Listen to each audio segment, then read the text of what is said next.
Hello বন্ধুরা, আপনারা সবাই কেমন আছেন? আশা করি প্রত্যেকে ভালো আছেন।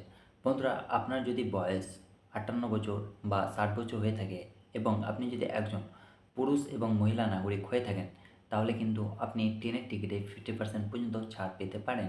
কিন্তু এই ছাড় পাওয়ার জন্য বেশ কিছু নিয়ম এবং শর্ত রয়েছে। যে নিয়ম এবং শর্তগুলি আজকের এই ভিডিওটিতে আমি বিস্তারিতভাবে আলোচনা করব। তো প্রথমত হচ্ছে যে আপনাকে একজন পুরুষ নাগরিক হতে হবে এবং আপনার বয়স ৬০ বছর হতে হবে বা তার বেশি, এবং আপনাকে একজন মহিলা হতে হবে এবং আপনার বয়স ৫৮ বছর বা তার বেশি হতে হবে। তবে কিন্তু আপনি ট্রেনের টিকিটে কনসেশন অর্থাৎ ছাড় পাওয়ার জন্য এলিজিবল, যোগ্য।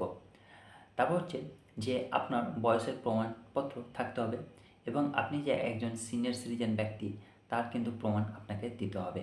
বন্ধুরা, আপনাদেরকে জানিয়ে রাখি, ২০২০ সালের মার্চ মাসে সিনিয়র সিটিজেন কনসেশন বন্ধ হয়ে যায়।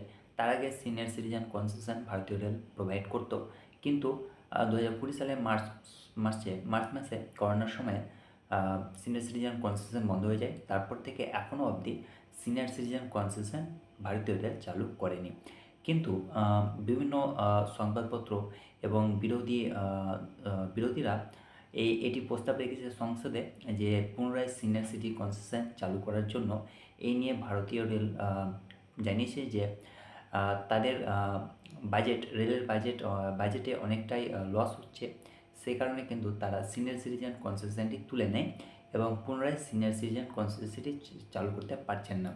কিন্তু আশ্বাস দিয়েছে যে খুব শীঘ্রই, অর্থাৎ আশা করা যাচ্ছে এই ২০২৫-এর মধ্যে পুনরায় বন্ধ হয়ে যাওয়া মার্চ মাসে করোনার সময় সিনিয়র সিটিজেন কনসেশন চালু করার সিদ্ধান্ত নিয়েছে। তো আপনাদের জানিয়ে রাখি, যারা এখনও অবধি সিনিয়র সিটিজেন কনসেশন পান না, তারা কিন্তু অবশ্যই আবার সিনিয়র সিটিজেন কনসেশন চালু হলে পুনরায় সিনিয়র সিটিজেন কনসেশন পাবেন।